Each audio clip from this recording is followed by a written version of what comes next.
ವಾಲ್ಮೀಕಿ ನಿಗಮದ ಪ್ರಧಾನ ಕಚೇರಿ ಮೇಲೆ ಇಡಿ ಅಧಿಕಾರಿಗಳು ದಾಳಿ ಮಾಡಿದ್ದಾರೆ. ವಸಂತನಗರದಲ್ಲಿರೋ ವಾಲ್ಮೀಕಿ ನಿಗಮದ ಪ್ರಧಾನ ಕಚೇರಿ ಇದು. ಕಚೇರಿ ಮೇಲೆ ದಾಳಿ ಆಗ್ತಾ ಇದ್ದಂತೆ ಎಂಡಿ ರಾಜ್ಕುಮಾರ್ ಕೂಡ ಎಂಟ್ರಿ ಕೊಟ್ಟಿದ್ದಾರೆ.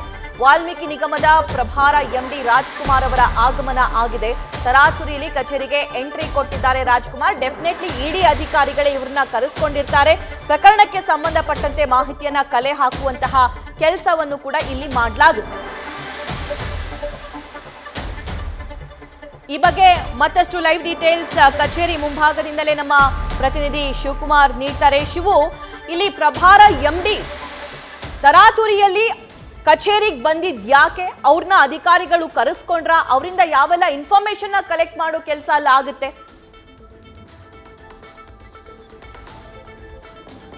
ಮಾರ್ಸಿ ವಾಲ್ಮೀಕಿ ನಿಗಮದ ಅಕ್ರಮ ಹೊರ ಬರ್ತಿದ್ದಂತೆ ಹೈಗ್ರೌಂಡ್ಸ್ ಪೊಲೀಸ್ ಠಾಣೆಯಲ್ಲಿ ಮೊದಲು ಎಫ್ಐಆರ್ ಆಗುತ್ತೆ. ತದನಂತರದಲ್ಲಿ SIT ತನಿಖಾ ತಂಡ ರಚನೆ ಆಗುತ್ತೆ. CID ಅಧಿಕಾರಿಗಳು ಹಿಂದೆ MD ಆಗಿದ್ದಂತ ಪದ್ಮನಾಭ್ ಹಾಗೂ ಲೆಕ್ಕಾಧಿಕಾರಿ ಆಗಿದ್ದಂತ ಪರಶುರಾಮರನ್ನ ಕರೆತಂದು ಇಲ್ಲಿ ಮಾಜರ್ ಮಾಡಿರ್ತಾರೆ. ಜೊತೆಗೆ ಅವರ ಚೇಂಬರ್ ನಲ್ಲಿ ಇದ್ದಂತ ಕೆಲವೊಂದಷ್ಟು ದಾಖಲಾತಿಗಳನ್ನ ಸೀಜ್ ಮಾಡಿ ಮಾಜರ್ ಮಾಡುವಂತ ಕೆಲಸವನ್ನ ಮುಗಿಸಿರ್ತಾರೆ. ಸದ್ಯ ಅವರ ಇಬ್ಬರ ಚೇಂಬರ್ ಅಂದ್ರೆ ಪದ್ಮನಾಭ್ ಅವರ ಚೇಂಬರ್ ಹಾಗೂ ಪರಶುರಾಮ್ ಅವರ ಚೇಂಬರ್ ಸೀಲ್ ಆಗಿರುತ್ತೆ. ಹೀಗಾಗಿ ಅವರ ಕಚೇರಿಯ ಒಂದು ಕೀಯನ್ನ ಪ್ರಭಾರ MD ಆಗಿರುವಂತ ರಾಜ್ಕುಮಾರ್ ಅವರ ಬಳಿ ಇರುತ್ತೆ.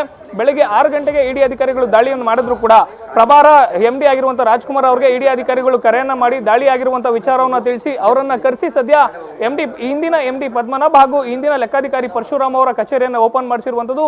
ಸದ್ಯ ವಾಲ್ಮೀಕಿ ಅಭಿವೃದ್ಧಿ ನಿಗಮ ಹಗರಣಕ್ಕೆ ಸಂಬಂಧಪಟ್ಟಂತೆ ವಸಂತ ನಗರದಲ್ಲಿರುವಂತಹ ಕೇಂದ್ರ ಕಚೇರಿ ಮೇಲೆ ಇಡಿ ಯಾಕೆ ದಾಳಿ ಮಾಡ್ತು ಅಂತ ಹೇಳಿ ನೋಡಿದಂತ ಸಂದರ್ಭದಲ್ಲಿ ಹಿಂದೆ ರಾಜ್ಯ ಸರ್ಕಾರದಿಂದ ಬರ್ತಿದ್ದಂತ ಅನುದಾನವನ್ನ ವಾಲ್ಮೀಕಿ ಅಭಿವೃದ್ಧಿ ನಿಗಮಕ್ಕೆ ಸಂಬಂಧಪಟ್ಟಂತೆ ವಸಂತ ನಗರದಲ್ಲಿದ್ದಂತ ಯೂನಿಯನ್ ಬ್ಯಾಂಕ್ ನ ಮೂಲ ಖಾತೆಗೆ ರಾಜ್ಯದ ಟ್ರೆಜರಿ ಅಕೌಂಟ್ ನಿಂದ ಹಣ ಜಮಾ ಆಗ್ತಿರುತ್ತೆ. ಆದ್ರೆ MD ಪದ್ಮನಾಭ್ ಹಾಗೂ ಪರಶುರಾಮ್ ಇವರು ವಸಂತ ನಗರದಲ್ಲಿದ್ದಂತ ಯೂನಿಯನ್ ಬ್ಯಾಂಕ್ ಅಕೌಂಟ್ಗೆ ಪ್ಯಾರಲಲ್ ಅಕೌಂಟ್ ಆಗಿ ಅಂದ್ರೆ ಉಪಖಾತೆಯನ್ನ MG ರಸ್ತೆಯ ಯೂನಿಯನ್ ಬ್ಯಾಂಕ್ಗೆ ವರ್ಗಾವಣೆ ಮಾಡ್ಕೊಂಡಿರ್ತಾರೆ.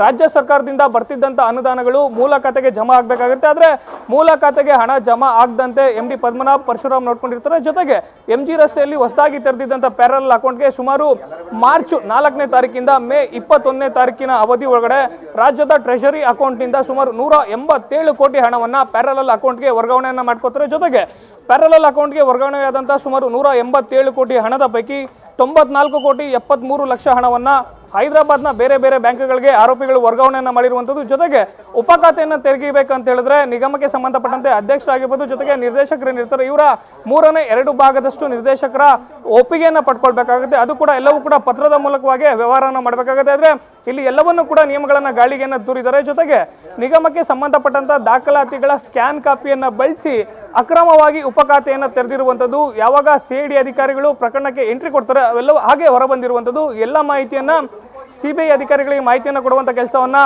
ರಾಜ್ಯದ SIT ಅಧಿಕಾರಿಗಳು ಮಾಡಿದ್ರು. ಈ ಹಿನ್ನೆಲೆಯಲ್ಲಿ ಇವತ್ತು ED ಅಧಿಕಾರಿಗಳು ಕೇಂದ್ರ ಕಚೇರಿಗೆ ದಾಳಿಯನ್ನ ಮಾಡಿ ಇಲ್ಲಿ ಕೆಲವೊಂದಷ್ಟು ದಾಖಲಾತಿಗಳನ್ನ ಕಲೆ ಹಾಕ್ತಿರುವಂತದ್ದು. ಸಭಾ ನ್ಯೂಸ್ ಫಸ್ಟ್ ನಿರ್ಭೀತಿಯಿಂದ ನಿಮ್ಮ ಪರವಾಗಿ.